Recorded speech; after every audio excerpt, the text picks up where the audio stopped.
I need an LLM. I want this LLM to be any one of these LLMs, and I just set the model and it goes there.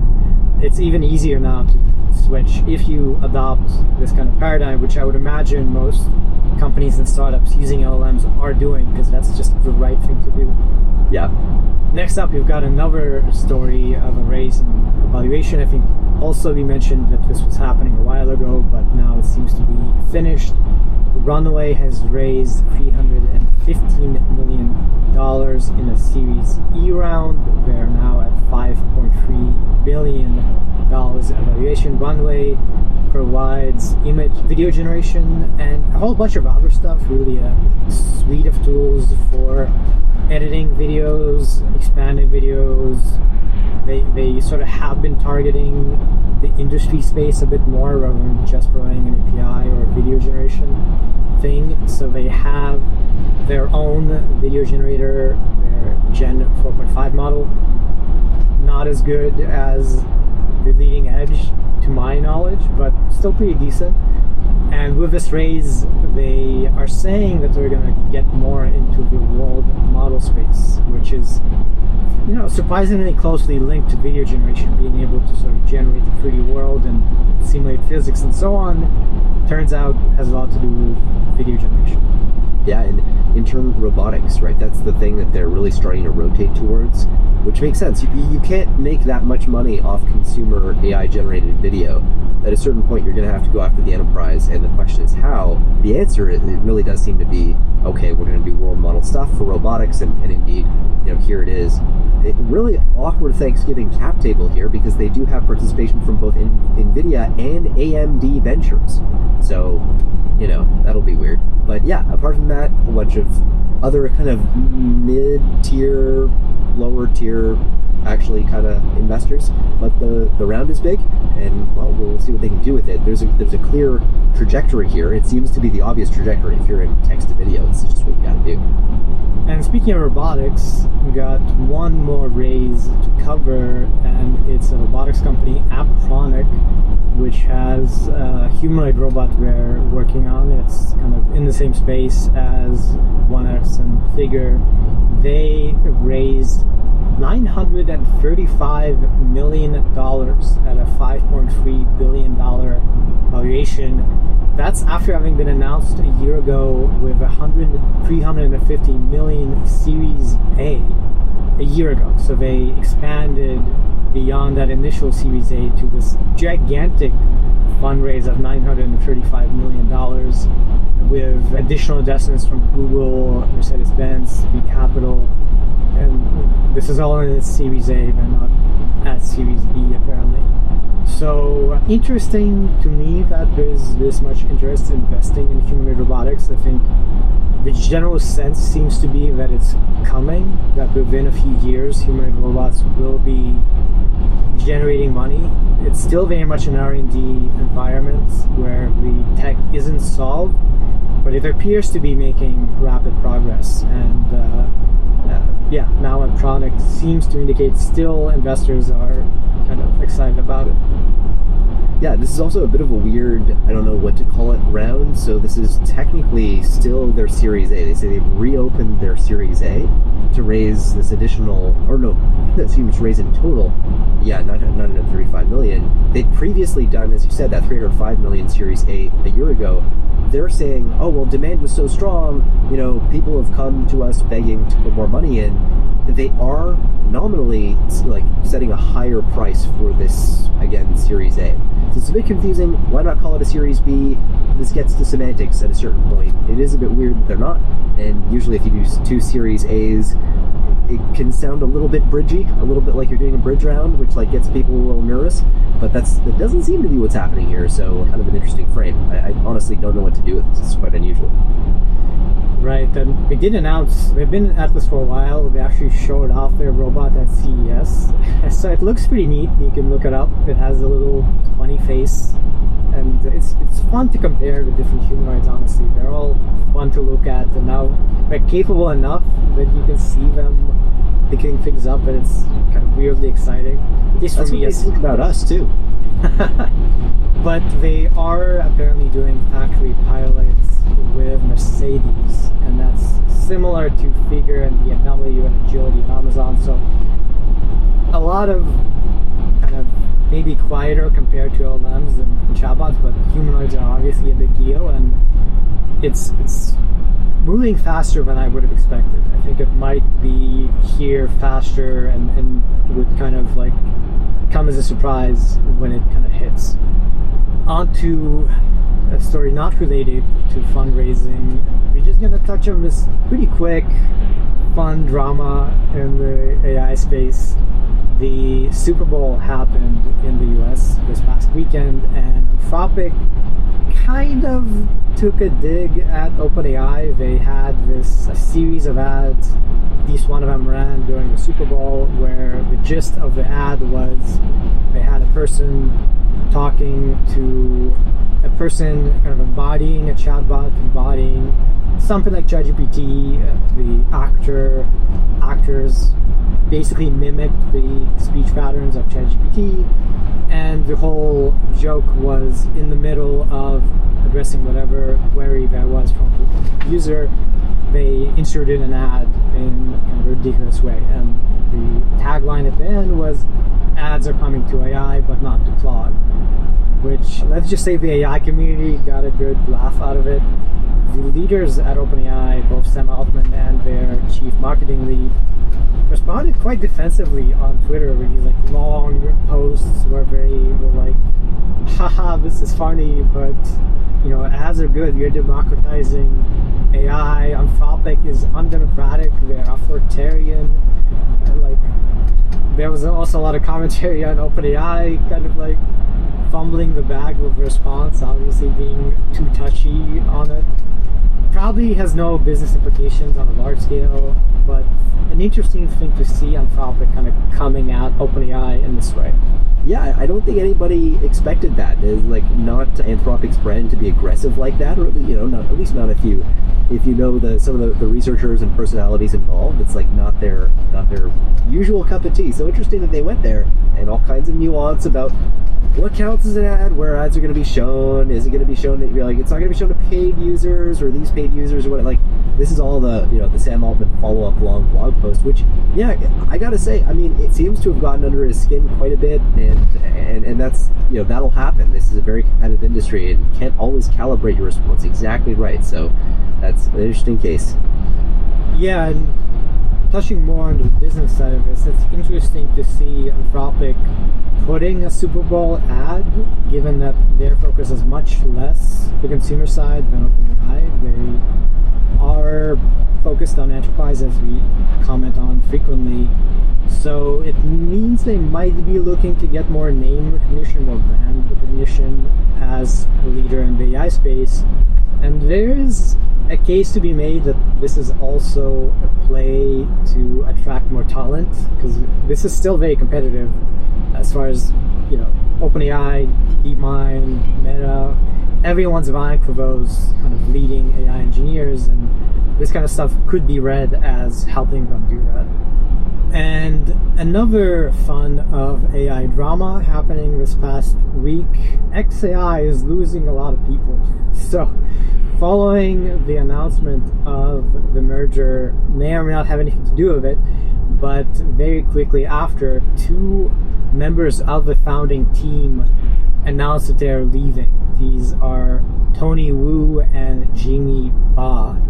And these are significant founding contributors. They're kind of pretty big names in the space, major former researchers. One of them, it has the most citations of anyone on the founding team. Both posted on X and had some nice things to say. Oh, this was a life-changing experience. It was great. I'm going on to my next thing. So you can definitely speculate on why is this happening. You can also say maybe it's just time for them to move on now that the acquisition is done. Either way, xAI losing a lot of its leaders. Yeah, and it's hard to know the details of the acquisition as regards like how their shares would have vested, or not vested, would have translated into cash. I don't know that those details are actually public yet. How much was it, share for share versus versus cash or whatever. But look, we've seen this before, right? How it is just really hard to keep a founding team of AI people together in this day and age. Thinking machines, OpenAI. Actually, I was going to say Anthropic, not Anthropic. They're maybe the one exception that still has their founding team together with an unusually large founding team of 7, right? So this is actually kind of the trend. This is the norm in the space. You can, certainly say this week is an unfortunate week for these things to at least be announced, just as, Anthropic and OpenAI are really hitting their strides with fairly transformative models. So, that sucks. But at the same time, the SpaceX acquisition is a big deal. So when you think about data centers in space, everyone does agree this is the next beat. The question is it 2 years away, 5 years away? Unclear. But certainly, if you want to think about these companies that have a fundamental structural advantage in terms of procuring power, to the extent that that becomes the rate limiter, and it already is in the West, that SpaceX acquisition is a long-term big deal, and you could see that motivating people to stick with XAI or to move to it just because of that. So there's a lot of moving parts here from a hardware standpoint.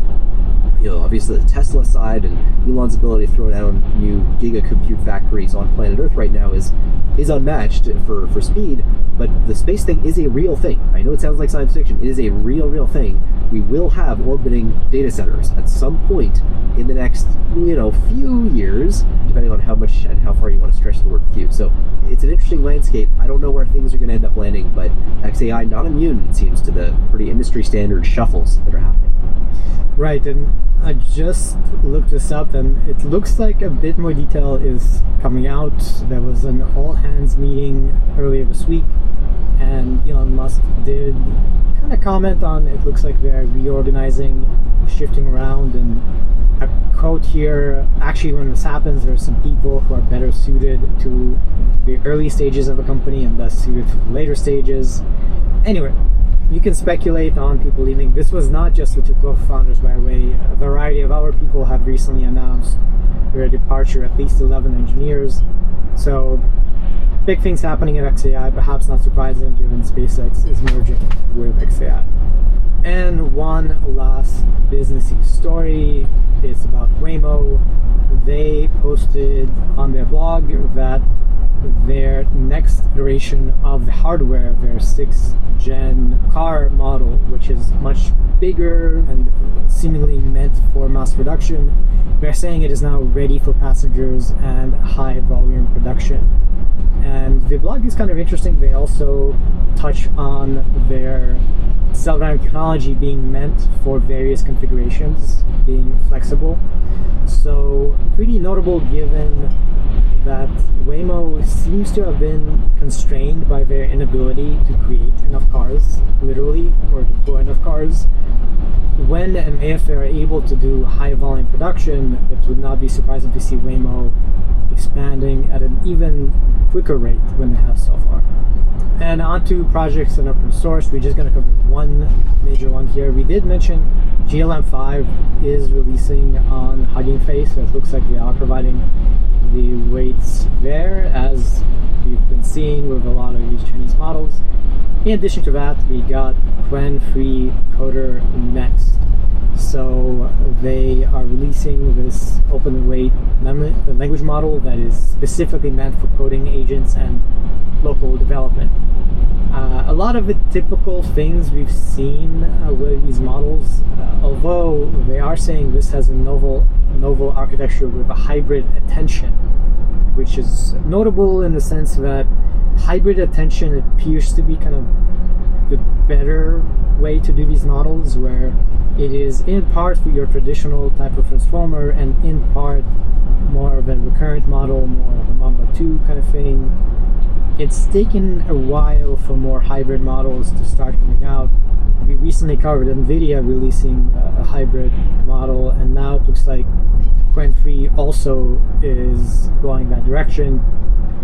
As with GLM5, pretty significant leaps on the benchmark on SB Bench Verified, SB Bench Pro, performing quite strongly, and is something that, as with, again, similar models, more efficient inference-wise, so you can deploy it on weaker hardware even this one has 3 billion active parameters, so you might even be able to run it locally on your machine. Yeah, no, I mean, it's also the training flow for this is somewhat interesting. There's a lot of, so distillation is clearly becoming just like a really big part of the training process for these things. So they distill expert knowledge from a bunch of different domain experts in web development, UX, single churn QA, software engineering, like each of these domains, and then they do supervised fine tuning to build up those capabilities, and then distill them into a single model. And this might raise some red flags for you. You know, distillation, obviously, it comes with the risk of catastrophic forgetting, and it's unclear, based on the paper, how they're addressing that, but it's clear that they do address it. So the typical way you address this, they don't say that they use RL, at least not that I could see, for this step, but it would be to use RL to avoid some of the catastrophic forgetting pieces. So that, you know, maybe they are using RL, but they may be coming up with some kind of mixing strategy to keep re-injecting some of the you know, like layering their training so they keep feeding back some of the software engineering tasks even when they're working on other domains. But anyway, that's kind of interesting. So there you have it. We've got so many papers to cover, but high level, I think we've hit the main points here. Yeah, as with other releases of this kind, they released a tech report that has quite a few like interesting details on how they developed it. I will just quickly correct, this one is not necessarily doing hybrid attention in the sense of a Mambo recurrent model. Looks like they're combining a few different versions with gated attention and Delta DataNet and et cetera. But on a larger, you know, big picture idea, we're seeing a lot of these like architecture tweaks and innovations and details being exploited to get progress, which wasn't so much the case a year or two ago. And just one more story in the section, real quick. We covered OpenClaw and Moldbook and so on in the last episode. A bit of a funny thing happened when this blew up. So there was a repository of skills that you can add to your agent, and I guess agents could go and look up and just kind of install these little extensions. Well, the hub where this was available, the stuff there full of malware, full of viruses, effectively, where if you were to download it, there were all sorts of ways in which your agents would be compromised. A lot of it is prompt injection of the kind where, like, as an example, right, your agent would download it to have some instructions to then install a thing on your Mac that bypasses all your virus checks and so on and allows you to do things like steal sensitive information, etc. And this was what, like 10%, 28 out of 38. A large proportion of the stuff that was on this hub was malware. Yeah, I mean, this is also obviously, you know, the whole Moltbot story about how much access, we covered this last week, I think, about how much access you let these things have to your computer is a pretty important factor. So, you know, you be you, but, you know, maybe have a burner laptop if you're going to play around with these things too much. By the way, Moldbook kind of evolved into just a place with a bunch of crypto stuff going on, and if you go there now compared to when it first blew up, like, I guess when things blow up, things also get exploited and kind of devolve unless you're able to protect it. And with Moldbook and OpenClaw, it blew up so quickly that the protections were not in place to avoid these kinds of negative outcomes. Next, going to research and advancements. First paper is learning to reason in 13 parameters. So LoRa is, at this point, kind of a classic thing. The gist of it is that you often want to adapt a trained model to your own application to fine-tune it, but the models these days are very big. And what people figured out pretty early on, I think as early as 2023, is you can update just a small subset of the parameters of a model and pretty efficiently adapt it to your use case. So LoRa is low rank adaptation, where you can just tweak a few parameters and then kind of extend it to a bunch of the model all at once. This paper introduces TinyLoRa, which lets you do that with even fewer parameters. So as with the title of the paper, apparently you can go as few as 13 parameters. And as per tradition, I'll let Jeremy hop on and get into the nitty-gritty. Just for the linear algebra portion of the show, where everybody starts rolling their eyes, the math is really simple. I swear to God. But that's the amazing thing about it, right? So you think about, if you train a model, you have your base model, right? And then you usually fine tune it to become a reasoner on reasoning problems. You use RL, you use supervised fine tuning, whatever. You then have two different models. You got your tuned model, the reasoner, and you got your base model. Well, basically just take one model and subtract the weights from the other model, right? So weights of model 1 minus weights of model 2, and you get a delta, a difference between those weights for every weight in the model. And, well, at any given part of the model, you'll have